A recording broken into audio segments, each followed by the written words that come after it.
Good morning! Morning guys. Nagkalkal ako ng mga aking Seryoso na to talaga guys. Hindi ko siya nagagamit. So ngayon lalabas ko siya guys kasi seryoso ang lola nyo. Doon ko na lang spend yung instead na mag self-distract ako, unhealthy habits, dito ko na lang ibubuhos guys. I'm gonna build muscle. Gusto ko nang mag-focus sa sarili ko guys. Ay, enough of it. Nag-ano naman ako kahit paano. Tawag dito, nag-invest naman ako guys para sa sarili ko. Like yung mga ganito. Yun nga lang, yung nahirapan talaga ako sa kabilang kamay ko guys. Pero, kung magagawan ko yung paraan, I'm gonna look for a way how to do it.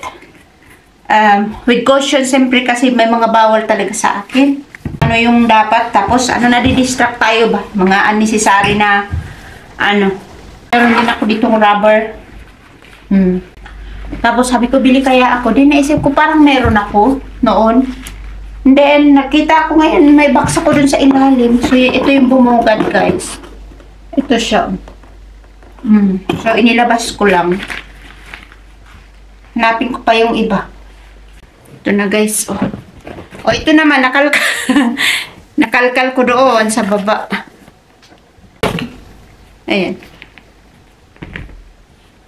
Maganda to pang for legs and braso, tsaka itong dito, abs. Matigas siya, kahit ganito siya. Matigas siya pag hinila, matigas. Kailangan mong Nabili ko to sa gallery, Kaufhof Gallery. Kung bakit ko siya naalala, kasi nakita ko siya sa Sitaw shop. Sitaw, pero mas mahal naman tong akin. Sa Sitaw, mura lang to, nasa 200 plus lang guys. Mga Sitaw seller dyan, bumili na kayo nito. Ibang naman yun, ibang brand. Ito, siya. Hindi ko favorite yung pink guys, ewan ko, sadyang napapabili ako.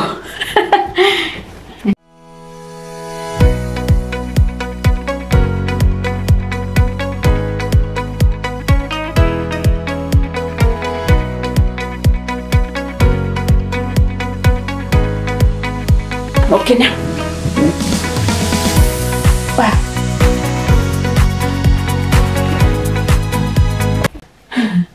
Naisot ko na yung yung nakuha ko kanina sa basement.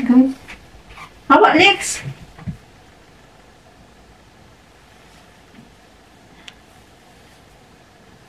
Haba. Hindi ko to nagamit. Binili ko siya. Hindi ko siya nagamit. Kala ko na ipadala ko na to sa Pinas. Hindi pa pala. Suot ko kaya. Ang haba naman kasi. Lang ako ito. Itong pajama. Magmadali lang ako guys kasi ulan talaga 90% sa Google na 90% ulan today. Kaya nga kami hindi natuloy sa Duren. Punta dapat kami ng Duren today Tapos mamaya ako mag-continue mag-workout. Mamili na lang muna ako ngayon. Okay. Nag-uulit ako ng damit. Ulitin ko na lang to. Oops. Mabango naman siya. Mabango. Mabango talaga. So, ganyan. Kahit labas yung bra. Ano ba? Kailangan ko mag-jacket. Hindi na nga ako naghilamos guys. Hindi na ako nakapag-hilamos to. Anyway.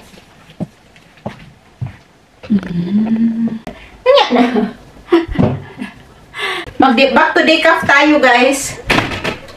Kasi nag-ako ng kape na yung may caffeine. Gawa ni kasi yun ang pangpagising niya sa umaga. So nakikiano na ako. Alam niyo ba guys, ang dami nating yung matatawag na self-care or boundary na mixin na naman yung puwet ni Felix Lex! Saan din na lang ka? Come here na, mami. Come here. Here. Kapag ko nakilala si nag-stop ako ng sugar. Grabe yung discipline ko. Grabe yung effort, guys. Self-care ko that time. Kasi gusto kong ginawa ko siya in a natural way. Kung ano yung makatulong sa akin, guys. Nag-research ako. So, I eliminated sugar. Nag-fasting ako. nag-low carb diet ako, nag-exercise ako. Tapos, nag-a-alarm ako guys, every, ewan ko, meron akong alarm ng water. Complete yung inom ko ng tubig that everyday. Tapos guys, nung makilala ko, yun na, baliwala na yung mga self-care ko guys. Hindi ko naman, I'm not sharing this guys na dahil ginagawa ko siyang bilan o kasalanan niya. Hindi, sinishare ko ito kasi meron kasi sa atin guys, diba? Yung dapat ang self-care ko, yung dapat ang boundary ko. Tapos dahil andyan siya, yun ang pampagising niya sa umaga. Nung umpisa, separate kami. Tapos nung tumatagal na, I give up my own boundary. Kasi nakikiinom na ako sa kanya, ganon. Nag-back to sugar na rin ako, tapos tamad na ako mag-exercise. Kumakain ako kasama siya ng mga sweets, chips, yung mga hindi ko hinahawakan dati na pagkain guys, kumakain ako nakasama siya, french fries, ganon. Ito, ang pinakamalala guys, kahit 10 oras ng gabi nakikikain ako, kumakain kaming dalawa. Hindi dapat ganon, dapat we stick to our boundary talaga. Kasi, hindi kasi yun magbe-benefit sa atin eh. Maybe in a short time, sabi niya, okay, siyempre mahahappy siya kasi you are with him or you are with them, no? You're enjoying the moment. Pero in the long run, guys, hindi siya magbe-benefit sa'yo kasi mo yun eh, kumbaga it's your values tapos binabali mo. Pero in the long run, hindi siya maganda yung balik sa'yo. And at the same time, for me at the same time, yung partner mo, parang unti-unti rin na mawawalan ng respect sa'yo without him knowing. I mean, it's subconsciously mawawala yung respect sa'yo kasi ikaw mismo, you cannot stand on your own boundary. Iisipin niya, I can just do what I want, he will follow me, she will follow me, ganon. So, yun, nawawala yung respect. At doon na nawawala yung siguro. Ewan ko. Na-share ko lang guys. Mabilis lang ako mamimili. So, lakad din ako ng mabilis. Nakapag-stretching naman ako kahit papano. Pero, hindi pa enough. Kunti lang yun kasi na-distract ako nga nung makita ko yung aking pang-exercise set. Naalala ko, hanapin ko sa basement. Tapos, nagpatagal sa akin. Hinahanap ko nga yung yung bang hinihila. Na nasa lang pala, nasa cabinet. Yun, natagalan ako dun sa basement kung ano-ano na rin yung nakalkal ko. Yun ang sinasabi ko sa inyo guys, madali ako ma-distract. Hindi naman dapat yun ang sadya ko sa basement, pero dahil sa na hinahanap ko, nakita ko yung ibang mga bagay-bagay, ayun, na-distract na ako. So, ayan, inabutan tuloy na. Ano na rin naman kasi guys, ano bang oras ngayon? Tanghali na 12 yata ngayon. 12:30 ganun. So, medyo gutom na rin. Gutom na ako guys. May naamoy pa akong pagkain. My goodness. Bahay na tayo. Mag-ano ako. Bili na naman ako ng cheese guys. Kahit nabobloating yung tiyan ko dyan. Bili ako ng radish kasi ang mura ng radish. 30 pesos lang yun guys. Ito na yung aking mini Romanian salad. Magagawa ako ng salad. Si Felix. Talaga naman eh.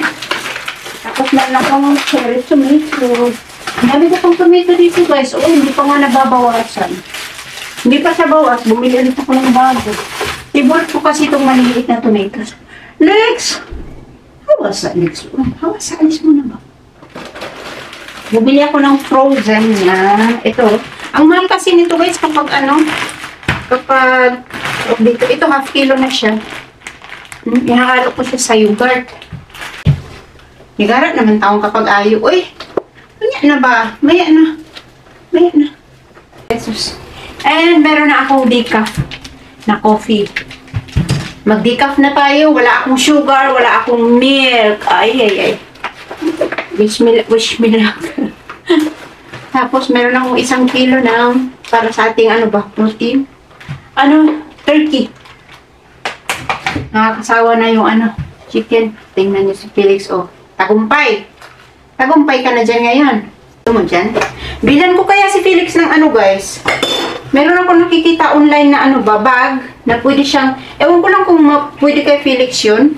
Kasi, Para siyang backpack na pwedeng ilalagyan siya talaga ng pusa backpack. Pero ewan ko kung magkasya siya.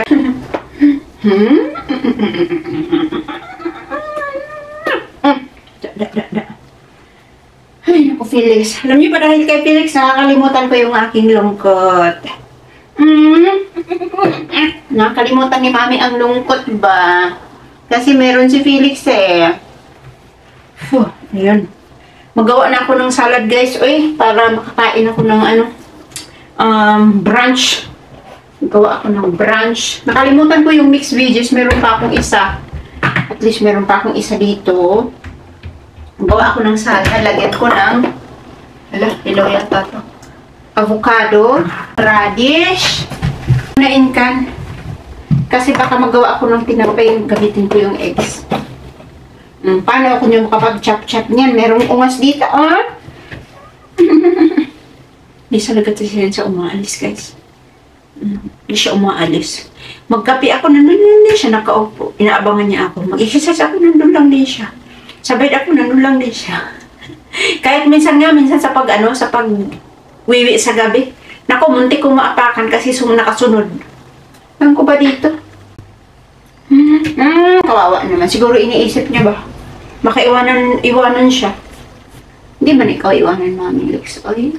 Hindi naman ako kagaya ng iba, Lex. Sabay ganun. Sabay hugot.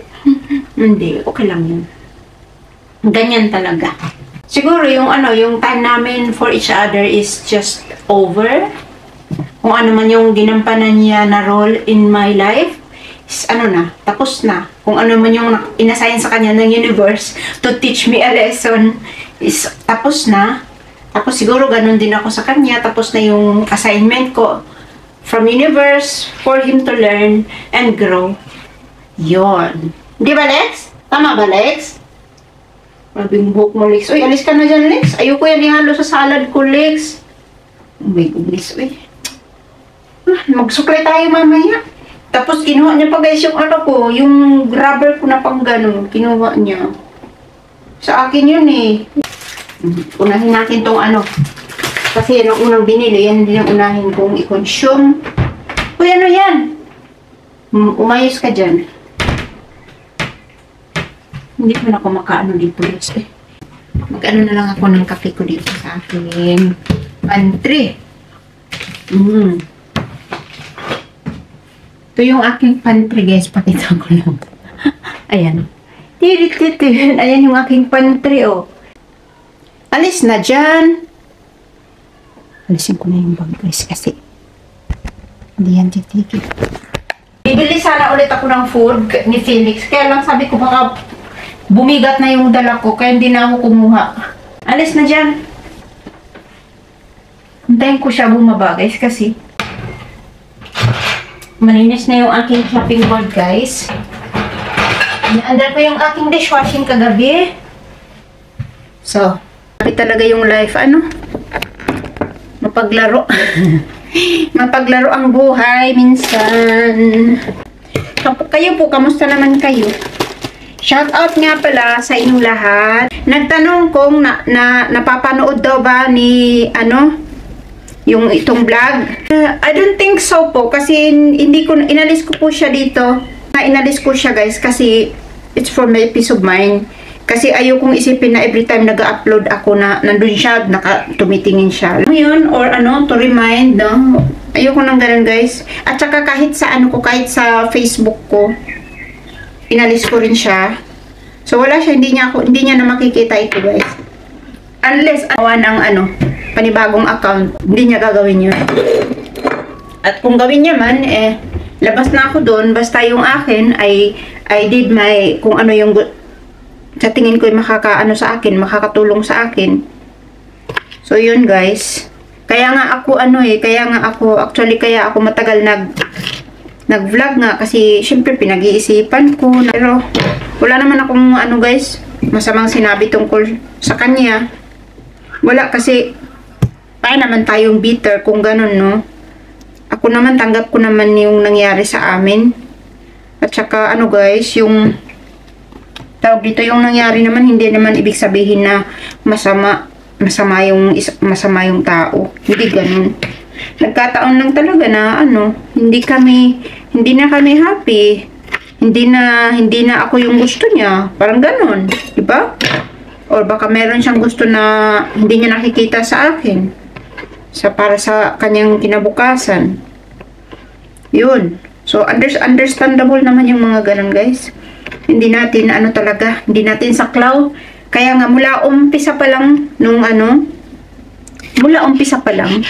hindi ko, proud naman ako sa sarili ko na I did not stop myself from taking the risk.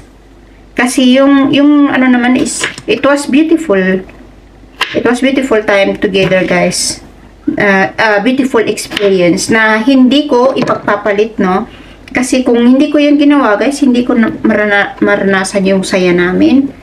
I mean, At saka hindi ko naman I was mature enough to prepare myself that one day maybe something will change. At hindi ko pinagdarasal na wag akong iwan. Ang sa akin, whatever happens, magkakaroon ako ng courage to pick up myself and continue my life. Yun talaga yung ko, guys. Kasi hindi natin kahit na anong dasal mo dyan di ba? So ganun na lang. Lahat po ng ginagawa ko ngayon is base kung ano yung gusto kong gawin, hindi base to affect someone. No. I free myself from that already. Kaya nga, I'm moving on and just thankful for what happened. Minsan kailangan natin masaktan talaga to appreciate or to awaken us. Nagpapasalamat talaga ako na dumating siya sa life ko ng ganun short period of time. Hindi naman negative kasi yung impact niya sa life ko Actually, I grow a lot. Parang parang feeling ko, yun ang parang nagpaano sa amin ding dalawa. Kasi, yung I think yung eagerness ko to grow. Tapos, hindi kami magkasim ng timeline. Parang feeling ko, parang gusto ko siyang hilain. Alam mo yun, gusto ko siyang hilain to grow with me. Tapos, his time is not yet ready.